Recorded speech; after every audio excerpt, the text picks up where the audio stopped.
অভিজ্ঞতা? এইভাবে রাস্তার পাশে দাঁড়িয়ে অভিজ্ঞতা হয়? তোকে খাওয়াই বারে মানুষ করেছি আজকে এরকম দিন দেখার জন্য? তোর ওই ফুডকার্ট চালানো মানে আমাদের মান সম্মান ধুলে মিশে যাওয়া। সমাজে আমাদের একটা মান সম্মান আছে। বাবা, মানুষ কি বললো সেটা তো বড় বিষয় না, বরং হালাল উপার্জনই তো আসল বিষয়। আর আমি তো ভিক্ষা করছি না, কারো কাছে হাত পাচ্ছি না, নিজের গায়ের ঘাম ঝরিয়ে কষ্ট করে ইনকাম করছি, ব্যবসা করা শিখতেছি, একসময় বড় ব্যবসায়ী হবো ইনশাল্লাহ। চুপ কর, মুখে মুখে তর্ক করা শিখে গেছিস। একটা দেবো একদম।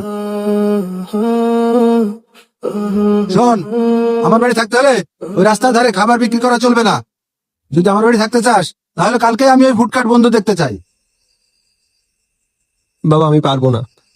আমার বন্ধু সাজিদ আমাকে বিশ্বাস করে টাকা দিয়েছে, তাই আমি ফুডকার্ট বন্ধ করে দিলে ওর বিশ্বাসটা ভেঙে যাবে, তাছাড়া আমার স্বপ্নটাও ভেঙে যাবে।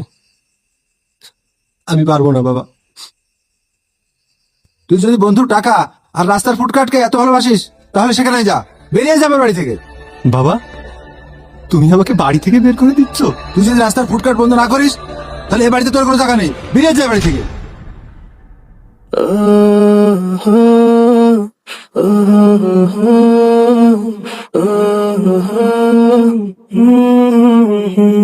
তুই যদি বন্ধুর টাকা আর রাস্তার ফুডকার্টকে এত ভালোবাসিস তাহলে সেখানে যা, বেরিয়ে যা আমার বাড়ি থেকে।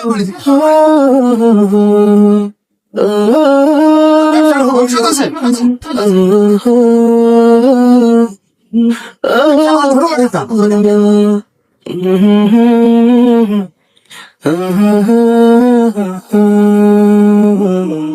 সময় থেমে থাকে না।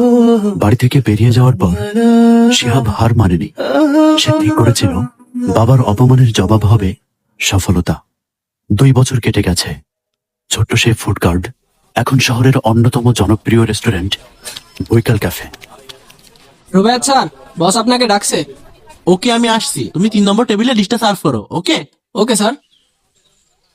ম্যানেজার সাহেব, আপনাকে আমি এর আগেও বলেছি খাবারের মানের সাথে কোনো কম্প্রোমাইজ করবেন না, সবসময় ফ্রেশ ম্যাটেরিয়াল ইউজ করবেন। খাবারের মানই হচ্ছে প্রতিষ্ঠানের সুনাম, এটা ভুললে কিন্তু চলবে না। স্যার, বুঝতে পারছি, তবে এখন সবকিছুর দাম বেড়ে গেছে। এই প্রাইসে মান ঠিক রেখে খাবার সার্ভ করা আমাদের জন্য খুবই কষ্টকর হয়ে পড়ছে। হয়তো খাওয়ার দাম কিছুটা বাড়াতে হবে। দাম বাড়ানোর বা কমানোর জন্য কর্তৃপক্ষ আছে, আপনার কাজ ম্যানেজ করা, সবকিছু ঠিকভাবে চলছে কিনা দেখাশোনা করা। ম্যানেজমেন্ট অনুযায়ী আপনার যা করা দরকার আপনি তাই করেন। ঠিক আছে স্যার, আপনি যেমন বলবেন তেমনটাই হবে। ঠিক আছে, আপনি এখন আসতে পারেন। এইটা শুধু রেস্টুরেন্ট ব্যবসা না, এইটা আমার স্বপ্ন। প্রতিটা গরিবের মুখে হাসি ফোটানোই হবে আমার আসল প্রফিট।